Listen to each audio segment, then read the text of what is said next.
नमस्कार, बहुत स्वागत है आपका। आप देख रहे हैं ग्रैंड धर्मा सन्मार्ग। मंगलवार के दिन हनुमान जी की अगर विशेष आराधना की जाए तो जीवन से शनि दोष तो उतरता ही है, साथ ही राहु केतु भी शांत हो जाते हैं। जीवन के हर कष्ट, हर मुश्किलों से बाहर निकलने में हनुमान जी आपको मदद करते हैं। हनुमान जी जरूरी नहीं है कि आप तमाम तरीके के फूल या फिर बेलपत्र अर्पित करके उनको मनाएं। आप श्रद्धा भक्ति से अगर एक दीपक भी जला देते हैं या फिर आप हनुमान चालीसा भी पढ़ लेते हैं तो उतना ही काफ़ी है। लेकिन विशेष मनोकामनाओं की पूर्ति के लिए एक छोटा सा प्रयोग अगर आप करते हैं तो जीवन के सारे कष्ट मिटते हैं।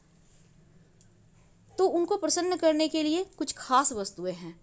आज हम आपको विस्तार से बताएंगे कि हनुमान जी को अर्पित करने के लिए एक तो पहली चीज़ होती है, आप उनको कैसे खाने पीने की वस्तु के द्वारा उनको मनाएं। दूसरी होती है कैसे आप पूजा करके उनको मनाएं। तो खाने पीने की जब वस्तु की बात आए तो उसमें तुलसी के पत्ते जरूर डालिए, चाहे आप कुछ भी भोग लगाएं। तो पहला है पान का बीड़ा। बड़े से बड़े समस्याओं से आपको हनुमान जी बाहर निकाल देंगे अगर आप मंगलवार की शाम हनुमान जी को पान का बीड़ा अर्पित करते हैं। अब ये बीड़ा कैसे बनेगा? पान के पत्ते पर आप वैसे पान वाले से भी बनवा सकते हैं, आप कोई दिक्कत नहीं है। कहिएगा सिर्फ कि उसमें जर्दा और जो चूना वगैरह होता है वो सब ना डाले, बल्कि मीठा पान सिंपल तरीके से बना दे। वैसे वो लोग बना कर देगा आपको। अगर आप घर में ही बनाना चाहते हैं तो पान के पत्ते का डंठल हटा लें। अब इसके ऊपर लौंग, इलायची, मिश्री रखें, केसर वगैरह है तो भी रख दें। पान का बीड़ा बनाकर आप हनुमान जी को अर्पित कर दें। लौंग जरूर रखिएगा। तो जो बीड़ा है, आपने सुना होगा कि बीड़ा उठाना, इसका मतलब होता है कोई महत्वपूर्ण या जोखिम भरा काम करने का उत्तरदायित्व तो आपने अपने ऊपर लिया है। तो यदि आपके जीवन में घोर संकट है या ऐसा काम है जो आपको लगता है बिना भगवान के आप पूरा कर ही नहीं सकते, जब तक कि कोई दिव्य शक्ति आपके साथ ना हो, तब आप अपनी जिम्मेदारी हनुमान जी को सौंप दें पान के बीड़ा के रूप में। तो पान का बीड़ा अर्पित कीजिए और फिर देखिए मनचाही मनोकामना कैसे पूरी होती है। अगर कर्जों की समस्या से ज़्यादा परेशान है तो कत्था मार्केट से खरीद के ले आइए। सूखा हुआ मिल जाएगा पान वाले की दुकान के पास, उन्हीं के पास मिलता है। और फिर लाकर आप अपने घर में ही ये प्रयोग कीजिएगा। जो व्यक्ति कर्ज से पीड़ित है वो पूरब साइड फेस करके खड़ा हो जाए और ज़मीन में 3 रेखाएं खींचे।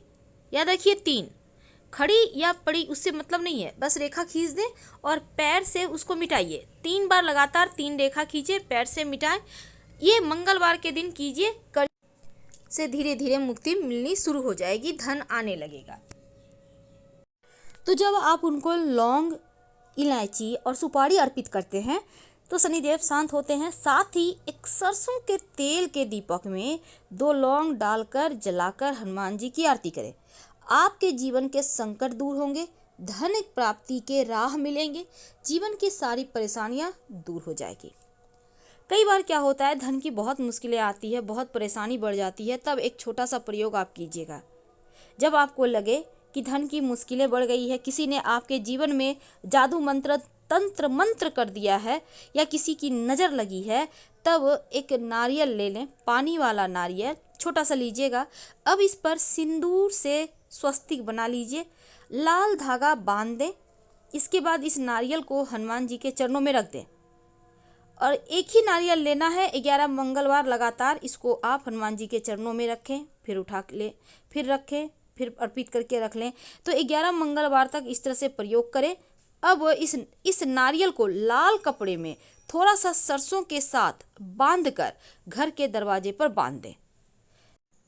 आपने सुना होगा गुड़ चने का भोग। तो ये भोग क्या है? ये मंगल को शांत करने का उपाय है। अगर आपकी कुंडली में मांगलिक दोष है, बार बार आप गिर जा रहे हैं, दुर्घटना हो रहा है, चोट चपेट की परेशानी ज़्यादा है जीवन में, तब आप गुड़ और चना फुल भिगोया हुआ पानी में आप हनुमान जी के मंदिर में जाकर हनुमान जी को भोग लगा दें। तो गुड़ चना का भोग लगाने से जीवन की सारी परेशानियां दूर हो जाती है। आप चाहें तो गुड़ की जगह चिरौंजी भी लगा सकते हैं।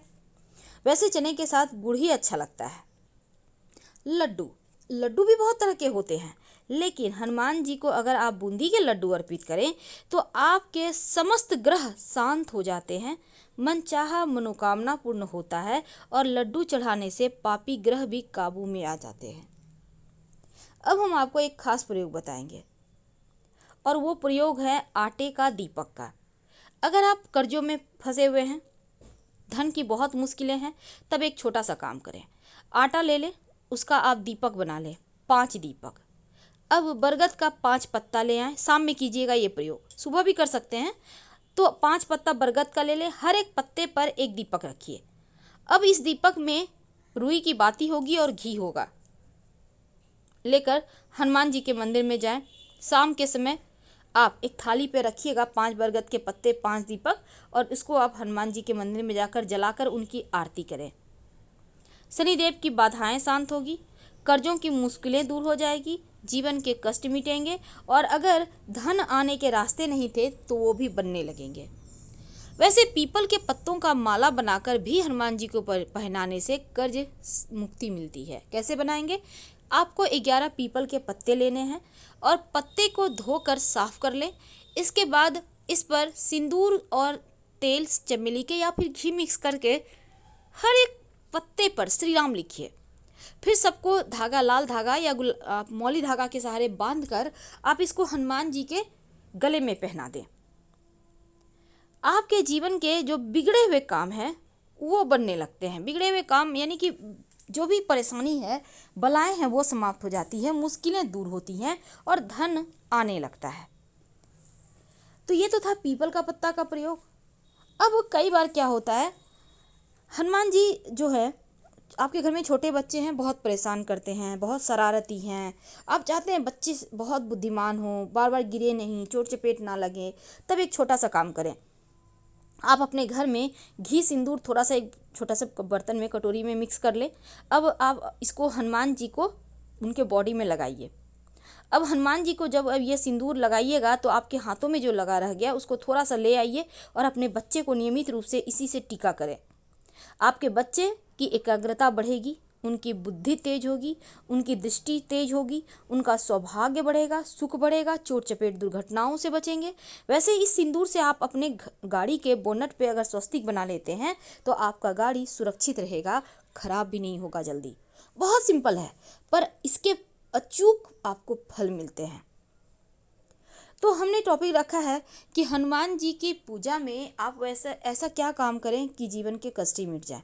देखिए, आपको दीपक में क्या डालना है। देखिए, एक तो आप 2 लौंग डाल के सरसों के तेल के दीपक में आप शाम के वक्त दिया बाती जला सकते हैं।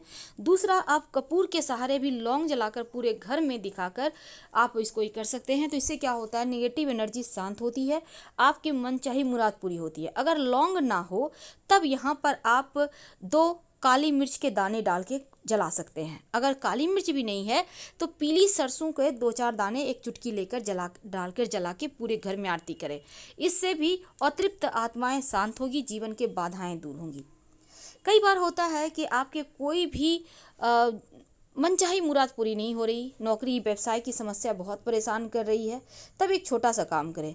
एक नींबू में 4 लौंग चुभोर कर हनुमान जी के मंदिर में बैठकर हनुमान चालीसा पढ़ लें और इसको आप अपने पास रखें। जो भी काम के लिए जाएंगे उसमें सफलता मिलेगी, बाद में कहीं मिट्टी में दबा दीजिएगा। कई बार जीवन में शत्रु विरोधी बहुत परेशान करते हैं, बहुत ज़्यादा। अब आप चाहते हैं कि शत्रु विरोधी शांत हो जाए, आप चाहते हैं कि आपके दुश्मन आपसे दुश्मनी करना भूल जाए, तब एक छोटा सा काम करें। क्या करेंगे? आपको चाहिए होगा काली उड़द यानी साबुत उड़द के 38 दाने, चावल के दाने लेने हैं 40 और ये बिल्कुल साबुत चावल होना चाहिए। एक नींबू ले लें। घर से बाहर निकल कर जहाँ भी आपको साइड में जगह मिले थोड़ा सा मिट्टी में गड्ढा करें। अपने शत्रु का नाम मन में सुमरन करते हुए गड्ढे में चावल और जो आपने रखा है काली उड़द उसको डालकर नींबू को उस पर निचोड़ दें।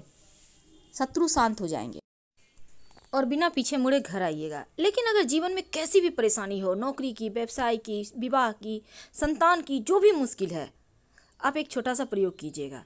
एक पान का पत्ता लें, डंठल तोड़कर हटा दें, चिकना साइड नीचे कर दें, रूखा साइड ऊपर, यानी पत्ता को उल्टा करें। अब 2 लौंग इस पर रखें उल्टा साइड ही। दोनों हाथों से लेकर बहते हुए जल में प्रवाहित कर दें। आपकी समस्त समस्या बहते हुए जल के साथ चली जाएगी। अगर बहता हुआ जल ना मिले तब किसी भी पीपल के नीचे रख दीजिएगा। आप ये प्रयोग करते हैं किसी भी मंगलवार के दिन तो आपके जीवन की मुश्किलें समाप्त होती हैं। वैसे 3 मंगलवार भी आप ये प्रयोग कर सकते हैं। अगर बहता हुआ जल ना हो तब किसी भी पीपल पेड़ के नीचे रख दें तो बढ़िया रहेगा।